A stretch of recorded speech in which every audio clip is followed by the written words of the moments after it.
What's going on, guys? I'm your host Twan and we are back with another video. Today we're going to be breaking down the beginning after the end, chapter 228. Let's get right to it. We pick up with Stefan waking up in the medical tent, wondering where his arm went. He starts to freak out, saying he's high nobility and if he's touched he'll have everyone killed. But Arthur walks in and bitch slaps him, letting him know the gravity of the situation that he's in. We then see Arthur cloak his right hand in lightning and start frying Stefan's nerve endings. But as he does that, he sees flashbacks of Agrona and her saying that Dickathon is no better than Alacrea. I mean, look at Arthur. He's torturing Stefan in order to extract information out of him. And like Agrona said, Arthur isn't shedding a single tear about it. But as the chapter continues, Stefan is wondering why Arthur is doing all of this. Arthur tells him he knows Stefan has royal blood running through his veins and demands he lists all the people related to him. Stefan then breaks down who his family is and how the awakening process works. His father is Carnel Vale, the man we seen earlier in Uto's flashback, and that the awakening process is a ceremony that unlocks a child's first mark so that it can become a mage.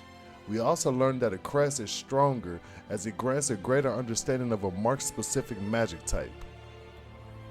But above that is an emblem and Regulus. Arthur then asks him who's stronger between a regular and a retainer, but Stefan doesn't know, as the strongest in his household only has an emblem mark. Arthur then determines Stefan is too low ranked to hold any valuable information, and then he takes his leave. As the chapter continues, we see Arthur sitting under a tree, debating whether or not he should have told the council about Agrona, and the only reason Sylvie found out is because her and Arthur share thoughts all the time.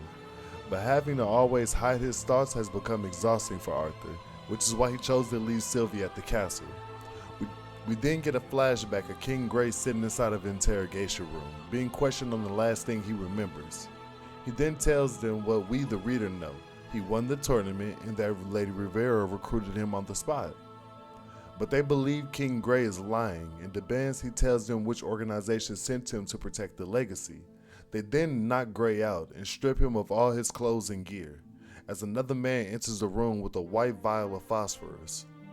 Now for those of you who don't know what white phosphorus is, it's a highly reactive and toxic substance that spontaneously ignites in air, creating an intense heat and a thick smoke.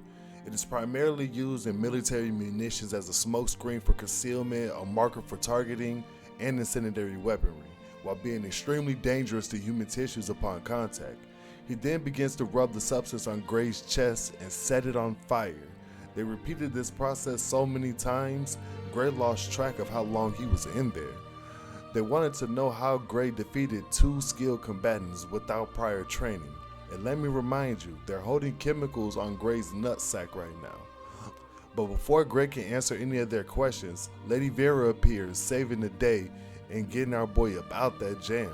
Cause let's be honest, they were gonna burn off his nutsack for shit that he did not know.